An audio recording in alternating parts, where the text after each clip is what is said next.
From today, 820 Squadron is standing up our part of the effort to support the Coronavirus Support Force, and we're providing 2 Merlin aircraft at short notice to be able to support our colleagues within the National Health Service and other government departments.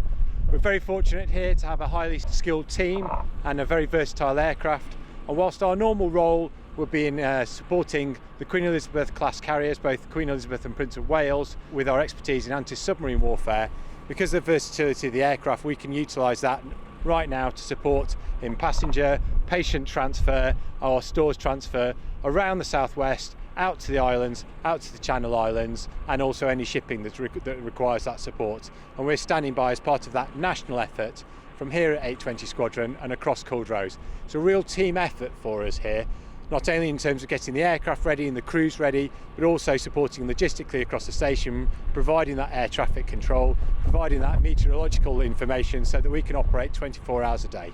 Our exact tasking will be quite varied in terms of moving personnel, probably from hospital sites to ones where there is a greater amount of supply versus the demand, moving high dependency cases perhaps to somewhere where they can be better cared for. But of course, versatility in reacting to that kind of tasking is all part of the day-to-day for a naval aviation squadron. You know, when we're out on the carrier, it's quite usual for us to have to provide medical evacuation and casualty evacuation, and of course we provide search and rescue globally 24 hours a day, 365 days a year as well. So the Merlin Mk2 helicopter, normally used for anti-submarine warfare, and on 820 Squadron, absolutely about providing that protection to the carrier strike groups. But the change in tasking now of supporting the Coronavirus Support Force, really all about having that adaptability to move people, patients, personnel, stores and equipment for the National Health Service. But of course, adaptability is at the heart of navalation and is what we're used to. Out in the task group and out at sea, often retasked to do things even whilst we're airborne, and changing our roles and what we're trying to achieve. So it's really part of our training and it's in our DNA to do that. So we've really focused on the safety and making sure the crews are protected from any risk of infection, and then also the wider family in the community around Culdrose and out there are protected from this exposure.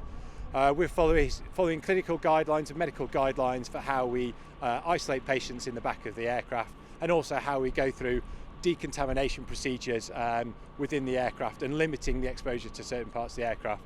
We've had a great run through of that today before we stand up to the tasking. It's been really successful. The tasking starts as of now.